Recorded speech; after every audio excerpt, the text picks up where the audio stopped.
This is episode 67, and today we're talking about art and fashion, and primarily Jean-Michel Basquiat.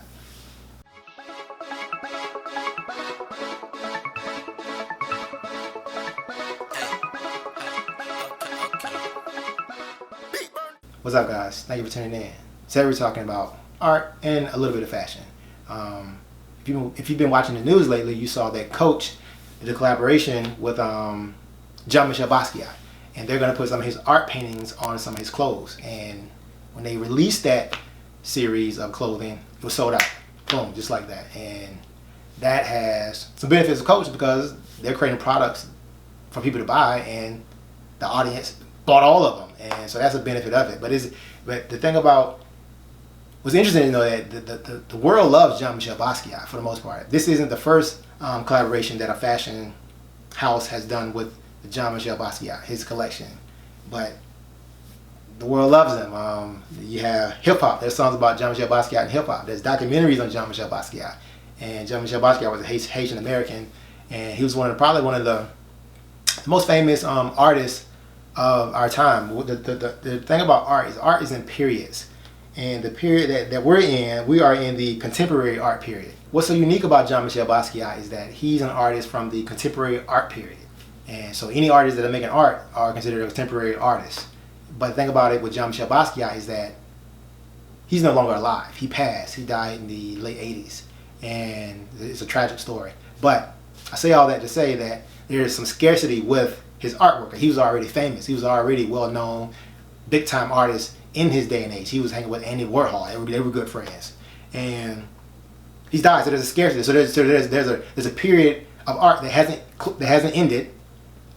But there's an artist in that period that hasn't ended that can no longer make paintings. So there's a lot of scarcity. And when there's scarcity, when there's no supply and people want it, there's an increased demand. I mean, the price goes up. And I believe in 2017, one of his artworks sold for an astronomical amount of money. It sold for over $110 million, one of his paintings. And the world loves it. I mean, I love Jean-Michel Basquiat. This is a Jean-Michel Basquiat. This is a Jean-Michel Basquiat. This is a print. This is not original. But, I mean, he's definitely one of the big-time artists when it comes to that. And I say all that to say is that artists and fashion designers can start figuring out how they can create collaborations together. That's a perfect collaboration. What they probably did was Coach, they probably got a license from the estate of Jean-Michel Basquiat and they licensed his items onto their clothing. And that's probably what they get, a license agreement. And they probably since Jean-Michel Basquiat isn't alive, there probably was some type of agent representing the estate. So there probably was an agency contract that's going on. And then there's many contracts that were involved in this process, but those are probably some of the ones that are top of my head that are definitely probably in place. And fashion designers can learn from this because this isn't the first time that there's been type of collaboration. I mean, I remember when I was like in middle school, they had the FUBU Fat Albert collection. That's where they licensed the likeness of the Fat Albert characters on the FUBU clothing, and those things were selling for crazy amounts of money. So there's opportunity with collaborations and different designs, and a different way for artists to be able to make money off of it. I often talk about, I haven't done too many daily vlog videos about art, but art is an enormous industry. I mean, there's the millennial generation. The numbers saying millennials are investing in art at very high levels and are very interested in art. And if you are an artist, you can target your paintings to millennials. Look at some stats. According to U.S. Trust study, millennials are the fastest growing segment of art collectors. Also, millennials are twice as likely as any other age group to view art as a financial asset. Many say they enjoy being part of the art world. So this is like an enormous group of people. I believe they're going to outpace, or if they haven't outpaced, they're going to outpace they're going to be a bigger group than the baby boomers. So this is an enormous group of individuals that are interested in the art world. And a lot of times there's different ways you can make money off art. You can make money off just the original. And a lot of times people sell the original pieces for a lot of money. A lot of people can't afford those originals, but you can probably do installment agreements. You can have an installment contract. That's the type of contract you can use where they'll pay you in equal amounts over a certain amount of time. You can also sell the prints. You can keep the original or sell the original, but also sell prints. Like this is a print of the Jean-Michel Basquiat that his estate is still making money out of, even if they sold the original a long time ago. And then when you sell your art, you can also put in the contract on your art sale that you have the right to sell replicas and prints of the art. So you keep the right as a painter. So you can sell the original, but also keep selling the prints of it as well. You can also put it in different art galleries. You can also own an art gallery. You can also there's many things you can do to as an artist. The art industry is enormous. You can invest into art.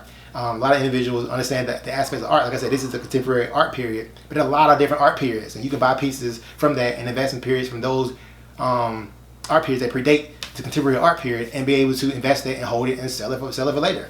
There's many things you can do. There's many things you can do. Artists can also work for hire agreement, independent contract agreement. You can work with fashion designers. A lot of times, fashion designers they want to create custom. They want to create scarcity. They want to create limited supply, because if there's limited supply of something, then you can charge a lot of money for it. So artists can actually get onto, like, I've seen YouTube videos where they have like jackets or jean jackets, and artists is painting on the jacket, and they sell that as one of one. And you can do that. I mean, there's plenty of combination you can do with fashion. You can find a local painter in your city, and you all can collaborate on certain things and actually be able to sell for higher prices. There's a lot of things. So there's many things. We are social creatures. People typically work together.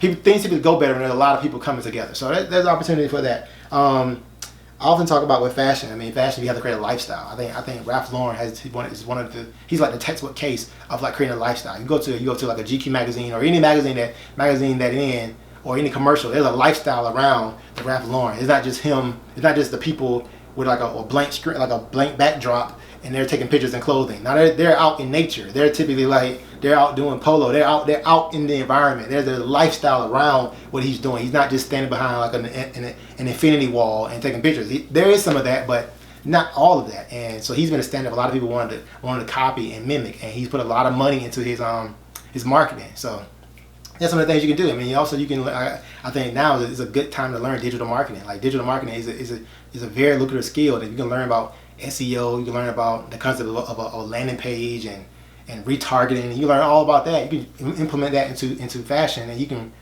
put your clothing into a lot of people who meet the actual demographic you're trying to pursue. So you can do that very well with digital marketing. If you're marketing for this group, then you could run ads to put your clothing in front of that group, and they may be interested into it, and then they can go to your website. They can buy it from you. Create videos about your brand, and do a runway show. I mean, I know they have these fashion shows. They're not necessarily happening right now because of the coronavirus, but I did read an article of a guy who had a runway, who had his fashion show in somebody's backyard. So he did that and did it outdoors, and so that was a way for him to show his collection of new clothes. So these are some things that people can do. I mean, we have a lot of land, and if you like in a smaller city or some rural area, there's land. All you need is just videos, and you can run and get you some models and some of your friends to show your collection for that, and then people can go to your website and buy those clothes. I think it's very important that you embrace some of the traditional aspects of fashion. So try and test it, best practices for fashion, but also incorporate some of your own tastes and some of your own wants and some of your own desires into your fashion thing. So that's all I really wanted to talk about. I just want to talk about that Jean-Michel Basquiat. There's a way for artists and fashion designers to make money. Don't ever let anyone tell you that if you say I want to get into art or I want to get into fashion, and people tell you don't do it. Because there is a market for it. It's going to take some time. It's going to be very difficult, but there is a market for it. People are buying clothes every single day. People are buying paintings every single day. Why can't they buy your paintings? Or necessarily, why can't you get into that industry? You can own your art gallery. There's many things you can do. You can do 2D animation. There's many things you can do when it comes to it, and you have to figure out the business aspect around your different art. You can do, like I said, direct to consumer. You don't necessarily need an art gallery anymore. Now, art galleries have a purpose, but you don't necessarily need one. But that's all I want to talk about. We talked about a couple contracts: the licensing agreement, the agency agreement, the work for hire, independent contract agreement. I have some contracts on my website you all can go to and look at those contracts. We talked about a lot. We talked about a lot of things in this video, and I hope you all have enjoyed it. Don't forget to like, share, and subscribe. And we're one step closer to 1,000 episodes. Thanks.